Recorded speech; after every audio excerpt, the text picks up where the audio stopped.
내 의의 하나님이여, 내가 부를 때에 응답하소서. 곤란 중에 나를 너그럽게 하셨사오니 내게 은혜를 베푸사 나의 기도를 들으소서. 인생들아, 어느 때까지 나의 영광을 바꾸어 욕되게 하며 헛된 일을 좋아하고 거짓을 구하려는가? 셀라. 여호와께서 자기를 위하여 경건한 자를 택하신 줄 너희가 알지어다. 내가 그를 부를 때에 여호와께서 들으시리로다. 너희는 떨며 범죄하지 말지어다. 자리에 누워 심중에 말하고 잠잠할지어다. 셀라. 의의 제사를 드리고 여호와를 의지할지어다. 여러 사람의 말이 우리에게 선을 보일 자 누구뇨 하오니 여호와여, 주의 얼굴을 들어 우리에게 비추소서. 주께서 내 마음에 두신 기쁨은 그들의 곡식과 새 포도주가 풍성할 때보다 더하니이다. 내가 평안히 눕고 자기도 하리니 나를 안전히 살게 하시는 이는 오직 여호와이시니이다. 안녕하세요, 산정목교회 여러분. 하나님께서 저와 여러분을 늘 지키시고 보호해 주시는 귀한 날입니다. 이 지키시고 보호하시는 하나님의 은혜가 말씀으로 나타날 수 있는 하루가 되기를 소망합니다. 자, 우리가 오늘 말씀을 통해서 은혜를 받게 되는 본문은 시편 4편입니다. 시편 4편이 여러분들 어떻습니까? 다윗의 시입니다. 그런데 이 다윗의 시를 두 편을 연속으로 그 다윗의 시라고 제목이 붙은 이 내용을 두 개를 다 보면 3편이든 4편이든 마음이 어렵습니다. 그렇죠? 좀 그 마음의 어려움을 하나님 앞에 토로하고 있는 그런 모습을 우리가 볼 수가 있습니다. 우리가 이 시편 4편을요, 유진 피터슨의 메시지로 한번 읽어보면서, 그러면서 조금 더 하나님께서 그 다윗에게 주시는 은혜가, 또한 다윗이 하나님 앞에 갈구하는 그런 내용들이 그게 얼마나 더 구체적일 수 있을지 한번 우리가 이 시편 4편을 유진 피터슨의 메시지로 한번 읽어보도록 하겠습니다. 내가 다시 부를 때 응답하소서. 하나님, 내 편이 되어주소서. 내가 궁지에 몰렸을 때 주님은 나를 구해주셨습니다. 지금 다시 곤경에 처했으니 은혜를 베푸시고 내 기도를 들어주소서. 너희 어중이 떠중이더라. 너희의 비웃는 소리 내 얼마나 더 참아주랴. 대체 언제까지 거짓에 빠져 살려느냐? 언제까지 망상에 빠져 살려느냐? 자, 보아라. 하나님께서 누구를 택하셨는지를. 내가 부르는 즉시 그분은 내 음성을 들으신다. 불평을 하려거든 해라. 다만 빈정거리지는 마라. 입을 다물고 네 마음의 소리에 귀를 기울여라. 하나님의 법정에 호소하고 그분의 편결을 기다려라. 왜 다들 더 많이 갖지 못해서 안달일까? 맨날 더 많이. 그러나 내게는 하나님이 있어 차고 넘칩니다. 평범한 하루 내가 누리는 이 기쁨이 날마다 흥청거리는 저들이 얻는 것보다 더 큽니다.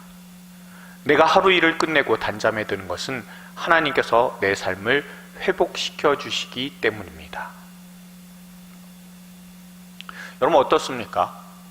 시편 3편에서의 그 메시지의 번역하고 4편에서의 번역하고는 좀 많이 차이가 나는 것 같다라는 생각이 들죠. 우리가 3편 같은 경우에는 7절을 제외하고는 나머지는 뭐 거의 알 수 있을 것 같고, 그리고 거의 차이가 없는 듯 그렇게 보였는데 4편은 조금 얘기가 다른 것 같아요. 그렇지 않습니까? 여러분 이렇게 보시면서 다윗이 자신이 갖고 있는 감정을 얼마나 솔직하게 털어놓고 있는지 우리가 볼 수가 있습니다. 여러분 시편 4편의 전체 개관은요, 택하심을 받은 백성의 특권이라고 제목을 붙여보면 어떨까요? 여러분 다윗은요, 믿음의 사람이기도 했지만 고난의 사람이기도 했다라는 것을 우리가 시편 이 4편을 통해서도 볼 수가 있습니다. 언제나 그의 곁에는 환난이 마치 가장 가까운 친구처럼 항상 함께 있었습니다. 시편이 도중에 압살롬의 그 공격에 도피하는 그 와중에 지은 시편, 그러니까 물리적인 도피고 물리적인 그런 어려움 가운데 있는 거예요. 그렇지 않습니까? 그런데 시편 4편은 본문에서처럼 사람들의 흉계로 말미암는 그런 심리적 어려움이 더 많이 부각이 되고 있습니다. 아마도 다윗은 여러 가지 어려움으로 인해 명예라는 것이 많이 실추가 된 것 같아요. 그러나 자신이 잃은 것은 명예이지만 자신이 잃지 않은 게 하나 있잖아요. 그것이 바로 하나님을 잃지 않았습니다. 하나님이 다윗의 편이기 때문에 다시금 평안을 찾게 된다라는 것을 우리가 오늘 본문을 통해서 알 수가 있습니다. 묵상을 위한 용어를 해설합니다. 여러분, 그 1절에 보시면 곤란이라는 그런 말씀과 그리고 너그러움이라는 그런 말씀이 나옵니다. 곤란하고 너그럽다라는 그런 말이 이렇게 어울리는 단어는 얼핏 보면 아닌 것 같아요. 그런데 곤란으로 번역된 히브리어 차르는요, 좁다 혹은 답답한 장소라는 의미를 갖고 있어요. 그리고 너그러움으로 번역된 히브리어 라하브는요, 넓은 혹은 탁 트인 장소라는 의미를 갖고 있습니다. 다시 말하면 다윗이 곤경에 처해서 답답함을 느낄 때마다 하나님께서는 다윗이 늘 생각하고 마음이 풀리는 곳으로, 넓은 곳으로 인도해 주셨다는 겁니다. 그게 바로 신앙의 고백이에요. 여러분, 다윗이 뭘 경험했겠습니까? 이런 갑갑하고 좁아진 장소에서 넓은 장소로. 네, 맞습니다. 다윗이 사울로부터 도피를 하고 있을 때 어땠겠습니까? 숨어야 되는 것은 맨날 좁은 곳이에요. 동굴 안이나 아니면 바위 틈이나 이런 사이에 계속해서 숨어 지내야만 했었을 겁니다. 그러나 그럴 때마다 하나님께서는 더 넓은 곳으로 다윗을 인도해 주곤 하셨습니다. 이런 경험이 아마도 1절에 표현되어 있는 것 같습니다. 4절에 보시면요, 떨며라는 단어가 나옵니다. 히브리어 라가즈라고 하는 단어인데요, 이 단어는 떨다, 경노하다, 동요하다, 교란하다 라는 다양한 의미를 갖고 있어요. 기본적으로 이렇게 덜덜덜덜 떨리는 것을 의미를 해요. 그러니까 땅에 대해서 이 표현을 쓰면 지진입니다.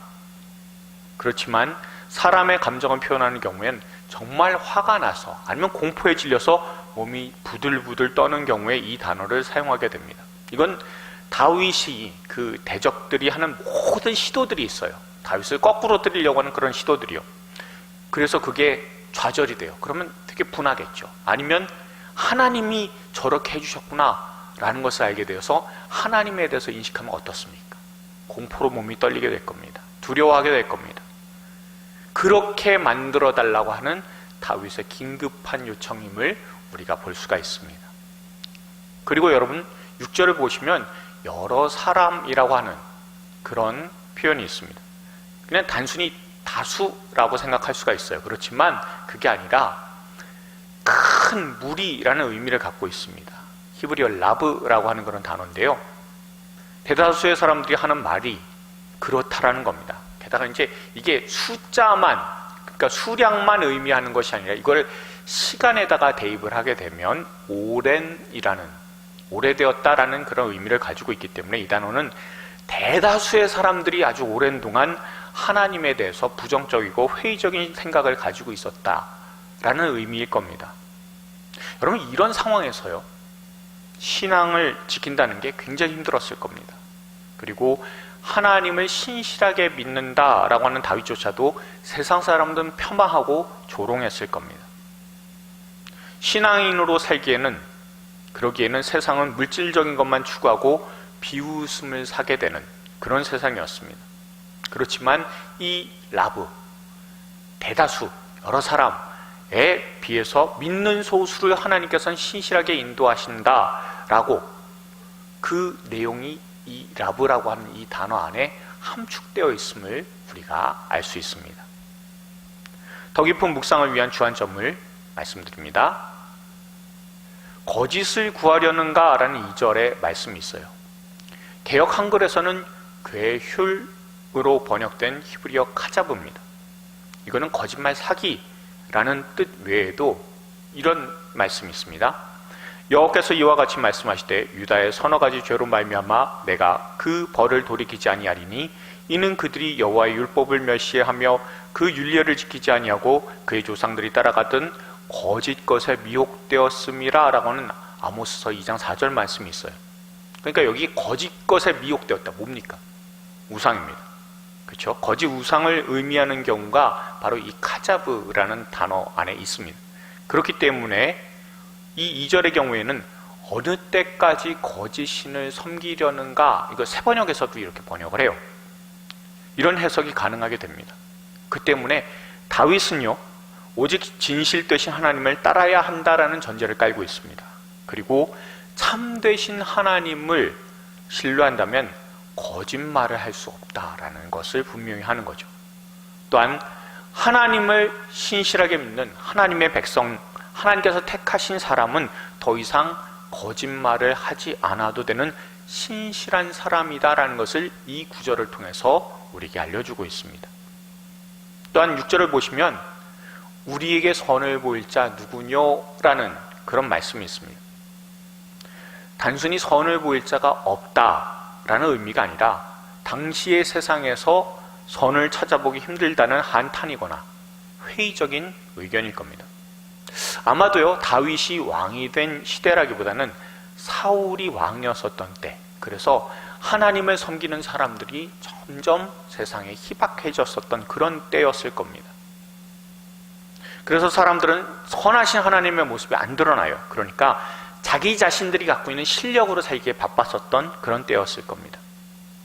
그래서 여러분, 메시지에 나오는 번역처럼요, 자신의 더 많은 소유를 위해서 사느라 하나님을 잊어버리고 망각하면서 살아갔을 겁니다. 거기에 비해 다윗은요, 하나님 한 분만으로 만족하며 진실하신 주님을 바라보고 믿음의 길을 가고 있다라는 것을 이 말씀을 통해서도 우리에게 알려주고 있습니다. 또한 이런 모습은요, 모든 직업에 뛰어난 하나님의 평강이 그리스도 예수 안에서 너희 마음과 생각을 지키시리라 하는 빌립보서 4장 7절에 바울의 고백을 떠올리게도 함을 우리는 이 말씀을 통해서 알 수가 있습니다. 묵상을 위한 질문을 합니다. 첫 번째로, 택하심을 받은 백성의 특권이 무엇인지 본문에서 한번 찾아보시기 바랍니다. 특히 3절, 7절, 8절을 보시면 더 분명하게 드러나 있습니다. 두 번째입니다. 당신이 하나님의 택하신 백성임을 확신하는 근거는 무엇입니까? 세 번째입니다. 믿음으로만 살기에는 역부족인 것 같고 손가락질 당한 것 같은 이때에 당신은 믿음을 지키기 위해 어떤 노력을 기울일 수 있겠습니까? 여러분, 믿음을 가지고 산다는 것은 사실 쉽지 않습니다. 십자가가 지기 쉬운 것이라면 예수님께서 직접 오셔서 지실 이유가 아무것도 없죠. 그러나 주 예수 그리스도께서는 우리를 위해서 십자가를 져주셨고 또한 그것을 통해서 우리를 생명의 길을 가게 하셨습니다. 그 생명의 길을 갈 때 우리는 예수님의 십자가를 떠올리지 않을 수 없고 또한 예수님께서 그 십자가를 지실 때 얼마나 많은 모욕과 조롱을 당하셨는지 우리는 알고 있습니다. 믿음의 길이 바로 그런 것 같습니다. 그러나 그 길 끝에는 사망으로서 끝난 것이 아니라 예수 그리스도의 영광스러운 부활과 승천이 있음을 우리가 늘 믿고 지금 현재 상황을, 어려운 때를 분명한 믿음을 가지고 이겨나가는 저와 여러분들이 다 될 수 있기를 주님의 이름으로 소망합니다. 우리 같이 기도하시겠습니다.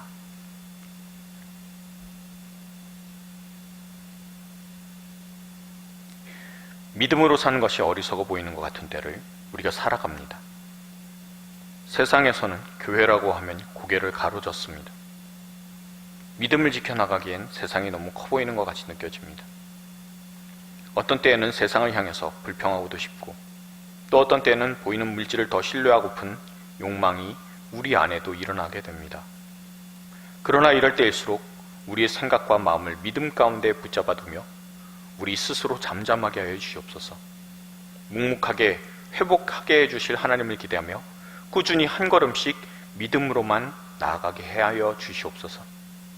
세상의 불안함과 소란함에 동요하지 않게 하시고 주님만 기대하는 더 묵직한 신앙으로 십자가의 길을 고수하게 하여 주시옵소서. 우리를 잠잠케 해주시고 안전히 살게 해주시는 우리 주 예수 그리스도의 이름으로 기도드렸습니다. 아멘.